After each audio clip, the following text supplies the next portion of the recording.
ఓం శ్రీగురుభ్యో నమః. హరి ఓం.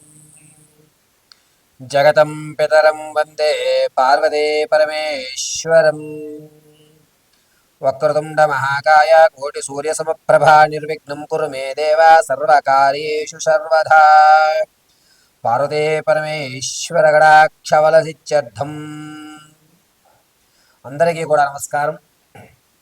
నూతన సంవత్సరమనే కాదు, ప్రతి సంవత్సరంలో కూడా గోచార రీత్యా కానీ, వ్యక్తికరమైన జాతకంలో కానీ, ఏ గ్రహాలు ఉన్నతమైన స్థాయిలో ఉన్నా, ఏ స్థితిగతులు మనకు మారుతున్నా, చాలామంది అనేక మంది జ్యోతిష్యులకు చూపించి తమ జాతకంలో దోషాలు పరిష్కారాలు ఆలోచిస్తున్నా సరే ఎవ్వరికి అంతుపట్టకుండా తన ఆర్థిక స్థితి దిగజారుతూ ఉన్నతమైన స్థితిగతులన్నీ కూడా తారుమారవుతూ బళ్ళు వాడలు వాడలు బళ్ళుగా మారుతూ, అరే ఒకప్పుడు నేను రాజులా బతికేవాడిని, నా దగ్గర 10 మంది తినేవారు, అందరూ నన్ను మోసం చేస్తున్నారే, నేను 10 మందికి పెట్టే చెయ్యే తప్ప ఎక్కడా కూడా ఎవ్వరికి నేను అన్యాయం చేయలేదు, అటువంటి నాకే నా జాతకంలోనే ఎందుకు ఇన్ని విపత్తులు జరుగుతున్నాయి, ఈ రోజున ఆర్థిక పరిస్థితి ఇది ఇంత దిగజారడానికి కారణం ఏమిటి అని అనేక మంది జ్యోతిష్యుల్ని మీరు సంప్రదించిన,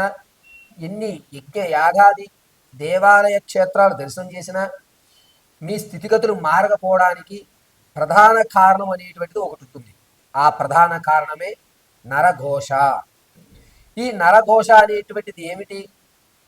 జాతకం ఎంత అభివృద్ధిలో ఉన్నా సరే మన స్థితిలో ఎందుకు తప్పుడు అడుగులు వేస్తున్నాము అనేది ప్రధాన కారణం ఏమిటంటే ఈ ఘోషా పరిమాణమే. మన శాస్త్రాల్లో కూడా నరఘోషకి నాపరాలున్నా సరే బద్దలైపోతాయి అనేటువంటి సామెత ఉంటుంది. అసలు ఈ నరఘోష అంటే ఏమిటి? ఈ నరఘోష నుంచి మనం ఏ విధంగా తప్పించుకోవాలి? నరఘోష పోవడానికి చాలామంది గుమ్మడికాయ కడుతుంటారు, నిమ్మకాయలు కడుతుంటారు, అదేవిధంగా పచ్చిమిరపకాయ నిమ్మకాయ దారంగా చేసి కడుతుంటారు. అసలు ఏమి కడితే నరఘోష పోతుంది గురువుగారు?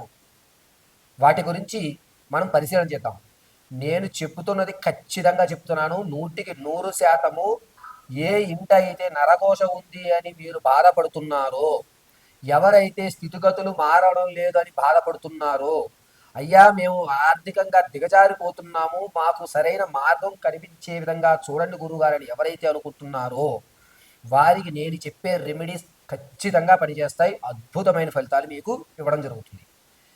వాస్తవానికి నరఘోష అనేటువంటిది ఏ విధంగా ప్రారంభమవుతుంది అంటే, కొంతమంది వ్యక్తులు మనతో పాటు ఉంటూ అమ్మవారి అనుగ్రహం కలిగి అతని జాతకం ప్రభావం వల్ల ఒక ప్రమోషన్ రావడం, లేదా సెకండ్ ఇన్కమ్ జనరేట్ అవ్వడం, లేదా భార్యాభర్తలు కానీ బంధువర్గాల్లో కానీ ఎవరైనా సపోర్ట్ ఉంటాను బిజినెస్ పెట్టు అని చెప్పి అతను బిజినెస్లోకి రావడం జరుగుతుంది. బిజినెస్లోకి వచ్చిన తర్వాత ఆ వాతావరణానికి అనుకూలంగా ఇతను తన డ్రెస్ సెన్స్ అనేటువంటిది మారుస్తాడు, ఆహార్యం మారుస్తుంటాడు, ఆకరణ మారుస్తాడు, మాట తీరు మార్చుకోవడం జరుగుతుంది. దీంతో మనతో పాటు తిరిగిన వాడు నిన్నటి వరకు మనలా ఉండి ఇప్పుడు అతను ఉన్నతంగా మారిపోతున్నాడే అని ఈర్ష అనేటువంటి ముందు ప్రబలుతుంది. ఎందుకంటే మనం ఒక బిజినెస్ కానీ, ఒక వ్యాపారం కానీ, లేదంటే కనుక ఒక ఉద్యోగం కానీ ఏర్పడిన తర్వాత కొంత టైం ఆ పీరియడ్కి ఇవ్వాల్సి వస్తుంది. అంతేగాని ఇంతకుముందు తిరిగినటువంటి స్నేహితులతో తిరగడానికి ఉండదు. వీడు మనం పట్టించుకోవడం మానేశాడు అని ఆ వాడి మీద వీడు గొప్పడైపోతాడు అనుకుంటున్నారా, వీడు నాకన్నా గొప్పడైపోతాం అనుకుంటున్నాడా అనేటువంటి ఈర్ష ప్రారంభమయ్యి పదే పదే పదే ఆడు బాగోకూడదు, ఆడు కూడా మనతోటి తిరగాలి, ఆడు ఇప్పుడు మనతోటే ఉండాలి, ఏంటాడు ఈరోజు బిజినెస్ పెడితే కుమ్ములు వచ్చేసాయా అనేటువంటి దాంతో ప్రారంభమైనదే నరఘోష. ఒక వ్యక్తిని నాశనాన్ని 10-15 సార్లు రోజుకి తలుచుకుంటూ ఉండడం వల్ల జరిగేటువంటి ప్రకరణ ఇది నరఘోషకి బీజం.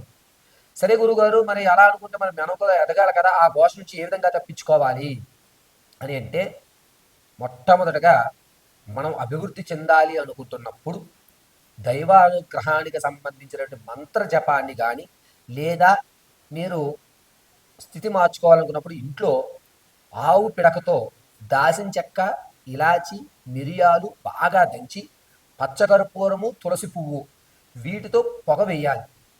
ఈ పొగ వేయడం వల్ల మీ మీద ఈర్ష అనేటువంటిది ఎదుటి వ్యక్తికి రాదు. మీతో పోలే బాగుపడదా అనుకుంటున్నాడు, వాడు బాగుపడ్డాడు అనుకో నన్ను కూడా పార్ట్నర్ చేసుకుంటాడు, నాకు ఒక అవకాశం కల్పిస్తాడు, ఈ విధంగా మారే అవకాశం మన ఇంటి వాతావరణం మనకి కలగజేస్తుంది. ఇది మొట్టమొదటిగా జరిగేది. రెండు, ఎప్పుడైతే ఈర్ష అనేటువంటిది లేదో అప్పుడు మన గురించి మిగిలిన వాళ్ళందరూ కూడా పాజిటివ్గా ఆలోచించడం మొదలు పెడతారు. ఇక ఘోష వచ్చింది, గురుగారు మేము ఇంతకుముందు బాగా సంపాదించామండి, ఈ మధ్య వాళ్ళు వీళ్ళు అబ్బో మీదేంటి మీదేంటి ఇలా జరుగుతోంది అని చెప్పి ఏడుపు ఎక్కువైపోయిందండి అంటారు. అప్పుడు ఏం చేయాలి అంటే గుమ్మడికాయ కట్టకూడదు. గుమ్మడికాయ కట్టిన తర్వాత 6 నెలల్లోనో 3 నెలల్లోనో కులిపోతూ ఉంటాయి. అప్పుడు ఘోష, మనకి నరఘోష ఎక్కువైంది అనేది మనం ఐడెంటిఫై చేయాలి. అదొక చిన్న సాంకేతం. మన ఇంట్లో నెగిటివ్ ఎనర్జీ ప్రారంభమైంది అనేది ఎలా తెలుసుకుంటాం? గుమ్మడికాయ అనేటువంటిది కుళ్ళిపోయినా, వాటర్ కిందకి జారిపోయినా దానితో ఇది ఇంట్లో ఏదో జరుగుతోంది అని శ్రీకారం. దానికి రెమెడీ ఏమిటి అంటే పట్టిక తెచ్చుకోండి. మీకు దగ్గరలో ఉన్నటువంటి ఏదన్నా అమ్మవారి దేవాలయంలో రేపు అమావాస్య అనగా ఈరోజు గుళ్ళో ఇచ్చేయండి. అంటే చతుర్దశి తిథి నాడు మీరు దేవాలయంలో ఇవ్వాలి.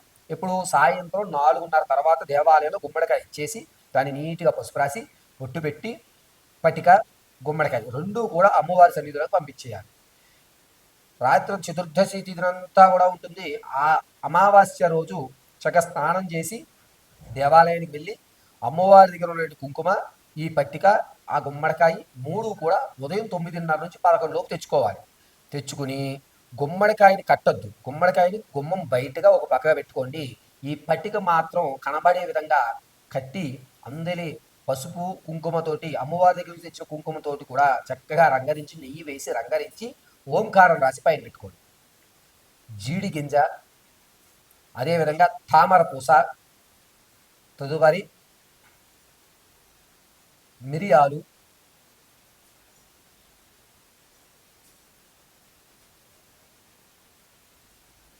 గురువింద గింజ, ఎర్రటి గురువింద గింజలు, ఈ 4 వస్తువులు చిన్న మూట కింద కట్టి ఈ పట్టికకి కట్టినటువంటి దారానికి మనం కట్టుకున్నట్లయితే 190% నరఘోష ఉండదు. ఇది ఖచ్చితం. మరి బయట పెట్టి గుమ్మడికాయ చేయాలి గురుగారు? ఈ రోజు ఉంచుకుని తరుపతి రోజు ఆ గుమ్మడికాయ మీద పచ్చకర్పూరం పెట్టి ఇల్లంతా తిరిగి ఆ గుమ్మడికాయని కొట్టేయాల్సిందే. ఇలా చేయడం వల్ల నరఘోష అనేటువంటిది ఖచ్చితంగా పోతుంది. వృషభ రాశి వారు నరఘోష నుంచి తప్పించుకునేటువంటి మార్గం ఏముందా గురువుగారు అని చాలామంది ప్రశ్నిస్తున్నారు. వారి కొరకు చెప్తున్నాను. వృషభ రాశిలో జనించినటువంటి ఎవరన్నా సరే నరఘోష నుంచి బయటపడి ఆర్థికంగా స్థిరత్వం చెందాలి అంటే కనుక ఈ అమ్మవారి ఆరాధన తప్ప మరొక మార్గం లేదు. వృషభ రాశి వారికి ఏ అమ్మవారిని ఆరాధన చేయాలి? లలితాపరాభట్టారికి మించినటువంటి ఆరాధన వృషభ రాశి వారికి మరొక మార్గం లేదు.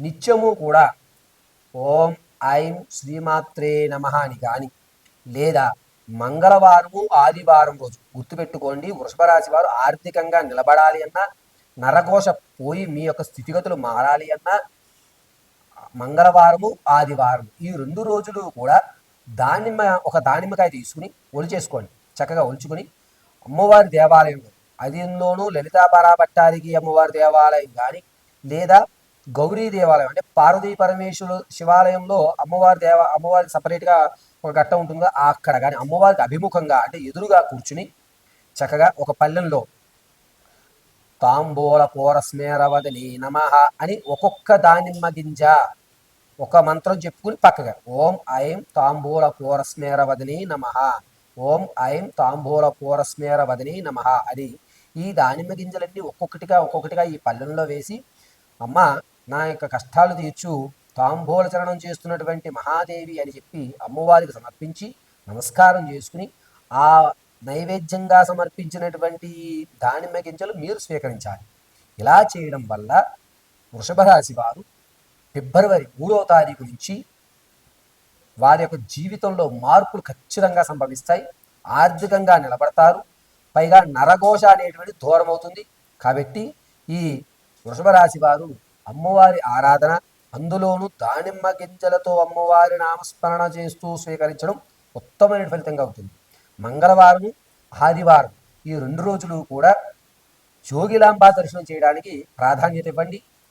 తదనంతరము ఘోషా పరిమాణం నుంచి బయటపడి ఈ 2026లో ఉన్నతమైన స్థితిగతులు మీరు పొందాలి అనుకుంటే కనుక ఖచ్చితంగా మీరు రుద్రాక్షమాల, చిన్న రుద్రాక్షమాలను ధరించడం, మంగళవారం ఆదివారం సాయంత్రం వేళ భోజనం ఆశించవద్దు. ఉపవాసంగా సాయంత్రం వేళ టిఫిన్లు మాత్రం చేయండి.